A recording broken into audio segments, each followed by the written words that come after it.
2021년 3월 22일 화요일 사순절 묵상 시간입니다. 사랑의 하나님, 예수님의 고난을 묵상하고 동참하는 사순절을 보내고 있습니다.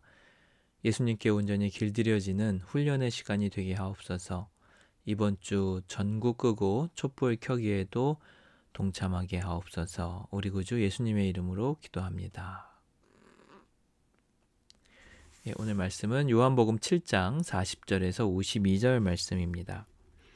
이 말씀을 들은 무리 가운데는 이 사람은 정말로 그 예언자이다 하고 말하는 사람들도 있고 이 사람은 그리스도이다 하고 말하는 사람들도 있었다. 그러나 더러는 이렇게 말하였다.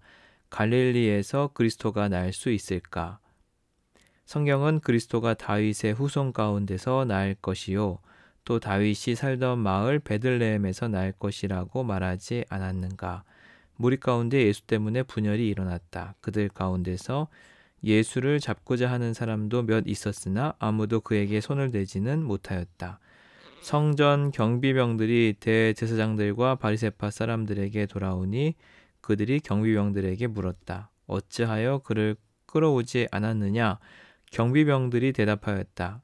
그 사람이 말하는 것처럼 말한 사람은 지금까지 아무도 없었습니다. 바리새파 사람들이 그들에게 말하였다. 너희도 미혹된 것이 아니냐? 지도자들이나 바리새파 사람들 가운데서 그를 믿은 사람이 어디에 있다는 말이냐? 율법을 알지 못하는 이 무지렁이들은 저주받은 자들이다. 그들 가운데 한 사람으로 전에 예수를 찾아간 니고데모가 그들에게 말하였다. 우리의 율법으로는 먼저 그 사람의 말을 들어보거나 또 그가 하는 일을 알아보거나 하지 않고서는 그를 심판하지 않는 것이 아니요. 그들이 니고데모에게 말하였다. 당신도 갈릴리 사람이요. 성경을 살펴보시오. 그러면 갈릴리에서는 예언자가 나오지 않는다는 것을 알게 될 것이요.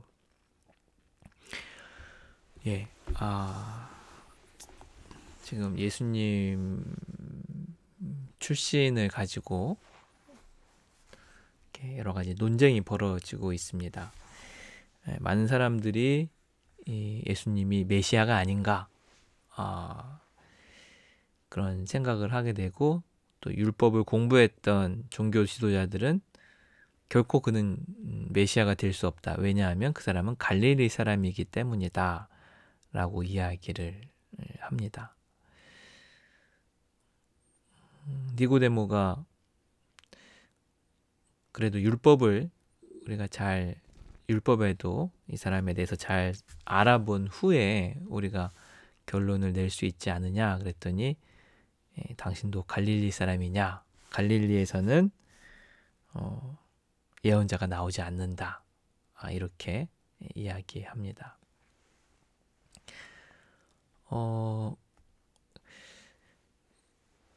이 예수님은 이 종교 지도자들에게 약간 좀 찍혀서 어떻게 보면 색안경을 쓰게 된 거죠. 그냥 쟤는 아냐 이렇게 돼버린 것 같아요. 오히려 민중들이 예수님을 메시아로 알아보는데 평생 성경을 연구했던 종교 지도자들은 예수님을 제외시켜버립니다. 왜냐하면 메시아는 베들레헴에서 난다고 되어 있는데 이 사람은 갈릴리 사람이라는 거예요. 근데 니고데모의 말처럼 이 사람에 대해서 좀 더 조사하고 알아봤다면 예수님이 베들레헴에서 태어났다는 사실을 알았을 텐데 이거조차 무시당하는 거죠. 알아보고 싶지도 않은 것이죠. 그리고 갈릴리에서는 예언자조차 나오지 않는다 했는데 요나가 또 갈릴리 출신이라고 합니다. 그러니까 이 사람들의 지금 머리는 이렇게 좀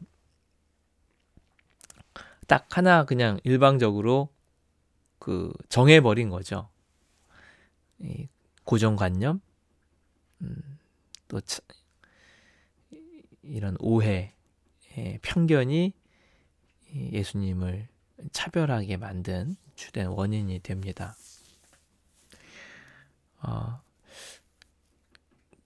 우리도 그냥 들으면 이렇게 딱 고정관념, 편견이 생기는 그런 우리 사회 구조가 있죠. 어디 출신이냐 이런 고정관념이 있고, 또 어디 학교 출신이냐 이렇게 학벌만 봐도 그냥 고정관념이 생겨 버리는 경우가 있습니다. 이것이 그 사람을 정확하게 볼 수 없게 만드는데, 우리도 이런 함정에, 이 고정관념과 편견의 함정에 의외로 많이 빠져 살게 됩니다. 근데 이것을 넘어설 수 있는 고정관념과 편견을, 오해를 깰 수 있는 가장 좋은 방법은 지금 니고데모가 제시한 방법이죠. 좀 살펴보는 거죠. 그냥 포장된 껍데기만 보는 것이 아니라 그 내용물을 좀 봐서 정말 어떤 사람인지 살펴보는 것이 우리가 이런 고정관념과 편견을 깨는 방법이기도 합니다. 이 신앙에도 굉장히 독이 되는 요소예요. 자꾸 이렇게 뭔가로 포장된 겉모습으로 판단하려는 것은 굉장히 위험하죠. 하나님은 그 중심을 보시는데 우리는 자꾸 이렇게 껍데기를 보려고 합니다. 오늘 묵상집에 굉장히 재밌는 동화 한 편이 실려 있어요. 악어 시저 이야기인데요. 재밌게 읽으면서 좀 더 한 번 더 이렇게 좀 더 생각해 보는 동화였습니다. 한번 읽어드리겠습니다. 악어 시저가 살고 있는 숲에는 규칙이 있다. 절대로 큰 소리를 내지 않는 것이다. 먹이를 기다릴 때도 먹이를 덮칠 때도 결코 큰 소리를 내서는 안 된다. 그것은 숲의 규칙이자 곧 시저의 규칙이다. 어느 날 시저는 새 한 마리를 잡아먹는다. 조용히 기다리다 소리 없이 다가가 꿀꺽. 다음 날 시저는 새 알이 든 둥지 하나를 발견한다. 둥지를 한 입에 넣으려다 멈칫. 이깟 새 알을 먹는 건 시저의 자존심이 허락하지 않는다. 기다리자. 알을 깨고 새가 나오면 그때 먹자. 빠지직. 알을 깨고 아기 새가 나왔다. 한 입에 넣으려다 시저는 또 멈춘다. 너무 작다. 좀 더 크면 먹자. 그날부터 시저는 아기 새들에게 벌레를 잡아준다. 아기 새들 주변을 맴돈다. 그 덕에 다른 포식자들은 얼씬도 하지 못한다. 그렇게 아기 새들은 시저의 보호 아닌 보호를 받으며 무럭무럭 자라 이제 혼자 날기도 하고 지지배배 노래도 한다. 햇살 좋은 어느 날 시저는 새들의 노랫소리를 들으며 낮잠을 자기도 한다. 그러다 시저는 결심한다. 그래, 이제 잡아먹어야겠다. 시저가 새들에게 다가간다. 그리고 아주 큰 소리로 크앙 소리에 놀란 새들은 멀리, 아주 멀리 날아간다. 시저의 숲에는 규칙이 있다. 절대 큰 소리를 내면 안 되는 시저의 규칙. 예, 유준재라는 작가가 쓴 그림책 시저의 규칙이라는 동화였습니다. 시저는 자기가 정한 규칙을 깨죠. 새들을 살리기 위해서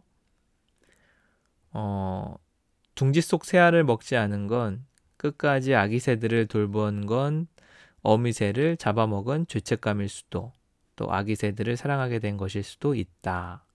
이유가 무엇이든 중요한 건 절대 깨지 않던 규칙을 깬 것이다. 스스로의 규칙을 깬 시저는 비로소 평화를 느끼고 사랑을 느끼고 연민을 느낀다. 규칙 안에 갇혀 있었다면 결코 느낄 수 없었던 것들을 하고 이 동화 내용을 좀 정리하고 있습니다.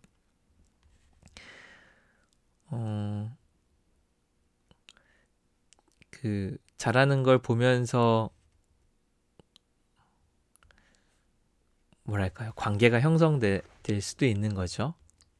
그리고 이제 먹어야 될 순간에 규칙을 깨고 소리를 내므로 인해서 이 새들을 살려 줍니다.